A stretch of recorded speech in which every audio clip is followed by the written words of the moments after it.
Hello दोस्तों, स्वागत है आप सभी का S2 डिफेंस वाला में 2023 एसएससी जीडी के एग्ज़ाम में पूछा गया ऐसे एमसीक्यू क्वेश्चन जो आने वाले 2024 एसएससी जीडी एग्ज़ाम के लिए काफ़ी इंपॉर्टेंट है। आज हम इन्हीं प्रीवियस ईयर क्वेश्चन का एनालिसिस करेंगे और देखेंगे 2023 एसएससी जीडी के एग्ज़ाम में किस प्रकार का क्वेश्चन पूछा गया था। तो आप इस वीडियो को अंत तक जरूर देखें। चलिए आज की प्रैक्टिस को शुरू करते हैं। पहला क्वेश्चन, निम्नलिखित में से क्या 7वीं पंचवर्षीय योजना की मुख्य उद्देश्य में से एक था? बताएं सही उत्तर क्या होगा पहले क्वेश्चन का। राइट आंसर है खाद्यान्नों के उत्पादन में वृद्धि, या 7वीं पंचवर्षीय योजना की मुख्य उद्देश्य था। ऑप्शन बी पहले क्वेश्चन का राइट आंसर होगा। क्वेश्चन नंबर 2, निम्नलिखित में से कौन सा महाराष्ट्र का धन्यवाद ज्ञापन उत्सव है जहां बैलों को सम्मानित किया जाता है क्योंकि उन्हें खेती के लिए आवश्यक माना जाता है? बताएं सही उत्तर क्या होगा इस क्वेश्चन का। दोस्तों, धन्यवाद ज्ञापन उत्सव यह महाराष्ट्र राज्य में मनाया जाता है। यह दोस्तों पोला महोत्सव जो बैलों को समर्पित है। राइट आंसर होगा दूसरे क्वेश्चन का ऑप्शन डी। क्वेश्चन नंबर 3, निम्नलिखित में से किसे मौर्य राजा के शासनकाल में कलिंग का युद्ध हुआ था? दोस्तों, किस मौर्य राजा के शासनकाल में कलिंग का युद्ध हुआ था? राइट आंसर बताएं तीसरे क्वेश्चन का सही उत्तर क्या होगा। ऑप्शन डी राइट आंसर है, राजा अशोक के शासनकाल में कलिंग का युद्ध हुआ था। ऑप्शन डी तीसरे क्वेश्चन का बिल्कुल सही उत्तर होगा। आपको कमेंट बॉक्स में बताना है कि कलिंग का युद्ध कब हुआ था, किस वर्ष हुआ था। उस क्वेश्चन का आंसर आप कमेंट बॉक्स में ज़रूर बताएं। क्वेश्चन नंबर 4, जगोई भारतीय शास्त्रीय नृत्य के निम्नलिखित में से किस नृत्य रूप में एक प्रमुख शैली है? पिछले बार एसएससी जीडी के एग्ज़ाम में क्वेश्चन पूछने का थोड़ा लैंग्वेज बदला जा चुका है। दोस्तों देख रहे हैं किस प्रकार का क्वेश्चन पूछा गया था। तो जगोई किस भारतीय शास्त्रीय नृत्य से संबंधित है? ऑप्शन बी राइट आंसर होगा, सत्रिया। क्वेश्चन नंबर 5, भारत के राष्ट्रपति का चुनाव किसके द्वारा किया जाता है? ऑप्शन ए केवल राज्यसभा, ऑप्शन बी सांसद के दोनों सदनों के सदस्य और राज्य विधानमंडल के सदस्य, ऑप्शन सी केवल विधानसभा के सदस्य, ऑप्शन डी केवल सांसद के दोनों सदनों के निर्वाचित सदस्य। बताएं सही उत्तर क्या होगा पांचवें क्वेश्चन का। दोस्तों, राष्ट्रपति का चुनाव होता है सांसद के दोनों सदनों के सदस्य और राज्य विधानमंडल के सदस्य। ऑप्शन बी राइट आंसर होगा पांचवें क्वेश्चन का। क्वेश्चन नंबर 6, भारत में पहली संपूर्ण जनगणना कब की गई थी? ऑप्शन ए 1887, 1883, 1880 या 1881। बताएं 6 क्वेश्चन का राइट आंसर क्या है। ऑप्शन डी बिल्कुल सही उत्तर होगा। भारत में पहली संपूर्ण जनगणना कराई गई थी 1881 में। ऑप्शन डी 6 क्वेश्चन का राइट आंसर है। दोस्तों, यह क्वेश्चन 2023 एसएससी जीडी के एग्जाम में पूछा जा चुका है। तो आने वाले 2024 के एग्जाम में यही क्वेश्चन तो रिपीट नहीं करेगा, आप सभी स्टूडेंट को पता है। तो एग्जामिनर किस प्रकार का क्वेश्चन घुमाता है आइए हम समझते हैं। दोस्तों, पूछा जाएगा कि भारत में पहली बार संपूर्ण जनगणना 1881 ईस्वी में करवाई गई थी। उस समय भारत के व्यवसायी कौन थे?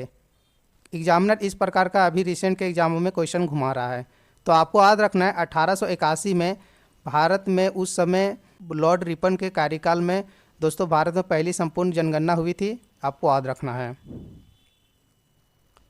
क्वेश्चन नंबर 7, तपन कुमार पटनायक ने किस नृत्य शैली में संगीत नाटक अकादमी पुरस्कार जीता है? ऑप्शन ए कुचिपुड़ी, ओडिसी, सत्रिया या छाऊ। राइट आंसर होगा 7वें क्वेश्चन का तपन कुमार पटनायक। यह दोस्तों जीते हैं छाऊ नृत्य शैली में संगीत नाटक अकादमी पुरस्कार।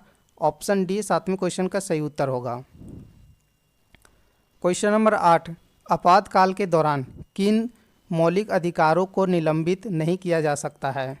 ऑप्शन ए अनुच्छेद 16-17, अनुच्छेद 14 या 15, अनुच्छेद 20-21 या 18-19। राइट आंसर होगा 8वें क्वेश्चन का। दोस्तों, आपातकालीन के दौरान यह 2 मौलिक अधिकार हैं ऐसे जो निलंबित नहीं किया जा सकता है, अनुच्छेद 20 और 21। आपको याद रखना है ऑप्शन सी इस क्वेश्चन का राइट आंसर होगा। क्वेश्चन नंबर 9, कौन सी अक्षांश रेखा भारत के मध्य से होकर गुजरती है जो देश की जलवायु को प्रभावित करती है? आज के वीडियो में हम 2023 एसएससी जीडी एग्जाम में पूछा गया प्रश्न का प्रैक्टिस कर रहे हैं ताकि आपको पता चले कि किस प्रकार के क्वेश्चन एग्जाम में पूछा जाता है। ऑप्शन डी इस क्वेश्चन का सही उत्तर होगा। कर्क रेखा भारत के मध्य होकर गुजरती है। ऑप्शन डी राइट आंसर है 9वें क्वेश्चन का। क्वेश्चन नंबर 10, भारत में अरेबिका का कॉफ़ी कौन से राज्य में उगाई जाती है? ऑप्शन ए असम, उत्तराखंड, पश्चिम बंगाल या कर्नाटक। दोस्तों, आप डेली टॉप 20 एसएससी जीडी के मोस्ट इंपॉर्टेंट क्वेश्चन और एग्जामों में डायरेक्ट पूछे जाने वाले क्वेश्चन का प्रैक्टिस करने के लिए इस चैनल से जुड़ें और डेली टॉप 20 क्वेश्चन का प्रैक्टिस जरूर लगाएं। ऑप्शन डी राइट आंसर होगा। अरेबिका की कॉफ़ी भारत के कर्नाटक राज्य में उगाई जाती है। ऑप्शन डी राइट आंसर होगा 10वें क्वेश्चन का। क्वेश्चन नंबर 11, 2017-18 में विजय हजारे ट्रॉफी किस राज्य ने जीता था? यह हुआ था 2023 एसएससी जीडी के एग्जाम में। और करेंट अफेयर के क्वेश्चन कहाँ से पूछा गया था दोस्तों, देख रहे हैं 2017 और 18 विजय हजारे ट्रॉफी किस राज्य ने जीता? ऑप्शन ए इस क्वेश्चन का राइट आंसर होगा। कर्नाटक ने विजय हजारे ट्रॉफी 2017-18 में जीता था। ऑप्शन ए याद रखना है। क्वेश्चन नंबर 12, अगस्त 2022 में उत्तराखंड सरकार के राज्य ब्रांड एम्बेसडर के रूप में किसे नियुक्त किया गया? Option A Rohit Shetty, option B Akshay Kumar, Rishabh Pant या दिनेश कार्तिक। दोस्तों, यह 2023 का एग्ज़ाम था और अगस्त 2022 के एग्ज़ाम का करंट अफेयर पूछा था 2023 एसएससी जीडी के एग्ज़ाम में। तो उत्तराखंड राज्य के ब्रांड एम्बेसडर चुने गए थे ऑप्शन सी ऋषभ पंत को। और अभी हाल ही में दोस्तों बंगाल के नए ब्रांड एम्बेसडर चुने गए हैं सौरभ गांगुली को। आपको याद रखना है क्योंकि यह क्वेश्चन 2024 के आने वाले एग्जाम के लिए काफ़ी इम्पोर्टेंट है।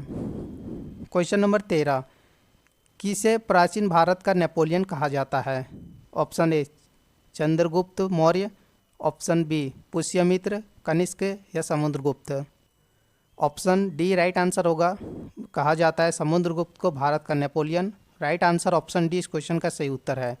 इसे एक फैक्ट और याद रखना है, समुद्रगुप्त को दोस्तों बी ए स्मिथ ने भारत का नेपोलियन कहा था। यह आपको याद रखना है क्योंकि यह क्वेश्चन तो 2023 के एसएससी जीडी एग्जाम में पूछ लिया था।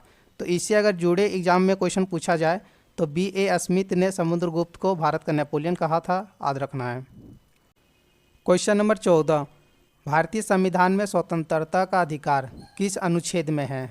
ऑप्शन ए अनुच्छेद 17, अनुच्छेद 22, अनुच्छेद 21 या अनुच्छेद 19। बिल्कुल सही, इस क्वेश्चन का राइट आंसर है अनुच्छेद 19 में स्वतंत्रता का अधिकार वर्णित है। राइट आंसर इस क्वेश्चन का ऑप्शन डी होगा।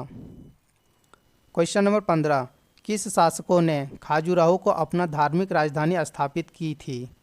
ऑप्शन ए चोल, चंदेल, मौर्य या गुप्त। दोस्तों, खाजुराहो को अपना धार्मिक राजधानी स्थापित किया था चंदेल शासकों ने। राइट आंसर होगा इस क्वेश्चन का ऑप्शन बी। यह क्वेश्चन मैं प्रैक्टिस के तौर पर भी करवा चुका हूं और यह क्वेश्चन 2023 एसएससी जीडी के एग्जाम में भी पूछा गया था। क्वेश्चन नंबर 16, गिर राष्ट्रीय उद्यान भारत के किस राज्य में स्थित है? ऑप्शन ए राजस्थान, मध्य प्रदेश, गुजरात या पश्चिम बंगाल। बिल्कुल सही, गुजरात राज्य में गिर राष्ट्रीय उद्यान स्थित है। ऑप्शन सी इस क्वेश्चन का राइट आंसर होगा। क्वेश्चन नंबर 17, भारत में गुलाम वंश का संस्थापक कौन था? ऑप्शन ए इल्तुतमिश, कुतुबुद्दीन ऐबक, आराम शाह या केकुआद। दोस्तों, इससे पहले मैं एसएससी जीडी स्पेशल 20 से ज़्यादा 30 प्रैक्टिस सेट लगवा चुका हूं, जो उसमें से most important question the current affair, static GK, polity, history, जिस से क्वेश्चन एसएससी पूछता है कंप्लीट क्वेश्चन ऐड करके मैं प्रैक्टिस लगवाया हूं।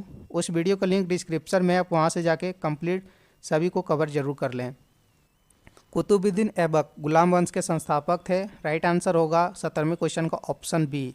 एग्जाम में गुलाम वंश का वास्तविक संस्थापक पूछा जाए तो गुलाम वंश का दोस्तों वास्तविक संस्थापक है इल्तुतमिश। क्वेश्चन नंबर 18, 1905 के बंगाल विभाजन के समय वायसराय कौन था? Option A Lord Curzon, Lord Irwin, Lord Dufferin या लॉर्ड हॉकिंग। ऑप्शन ए इस क्वेश्चन का राइट आंसर होगा। 1905 बंगाल विभाजन के समय भारत के वायसराय थे लॉर्ड कर्जन। याद रखना है आपको। क्वेश्चन नंबर 19 है, भारतीय क्रांति की जननी किसे कहा जाता है? Option A Shrimati Annie Besant, Sarojini Naidu, Snehlata Wadekar या मैडम भीकाजी कामा। भारतीय क्रांति का जनक माना जाता है, ऑप्शन डी राइट आंसर होगा, मैडम भीकाजी कामा को। क्वेश्चन नंबर 20, हाल ही में पोलैंड के नए प्रधानमंत्री के रूप में किसे नियुक्त किया गया है। दोस्तों यह क्वेश्चन करेंट अफेयर का काफ़ी इंपॉर्टेंट क्वेश्चन है और एसएससी इस प्रकार के क्वेश्चन एग्जामों में सबसे ज़्यादा पूछता है। तो इस क्वेश्चन का आंसर बताएं क्या होगा। ऑप्शन ए राइट आंसर है, पोलैंड के नए प्रधानमंत्री बने हैं डोनाल्ड टस्क। ऑप्शन ए 20वें क्वेश्चन का सही उत्तर होगा। आपको कमेंट बॉक्स में बताना है पोलैंड के राजधानी कहाँ है और पोलैंड की करेंसी कौन सी है, क्योंकि यही 3 टॉपिक है जो दूसरे देशों से एग्जाम में क्वेश्चन पूछता है। पोलैंड के दोस्तों राजधानी कहाँ है और पोलैंड की करेंसी कौन सी है, दोनों का आंसर आपको कमेंट बॉक्स में बताना है। आप डेली टॉप 20 जी के क्वेश्चन का प्रैक्टिस करने के लिए इस चैनल से जुड़ें और डेली प्रैक्टिस जरूर लगाएं। थैंक यू दोस्तों, मिलते हैं नेक्स्ट वीडियो में। Bye bye, take care.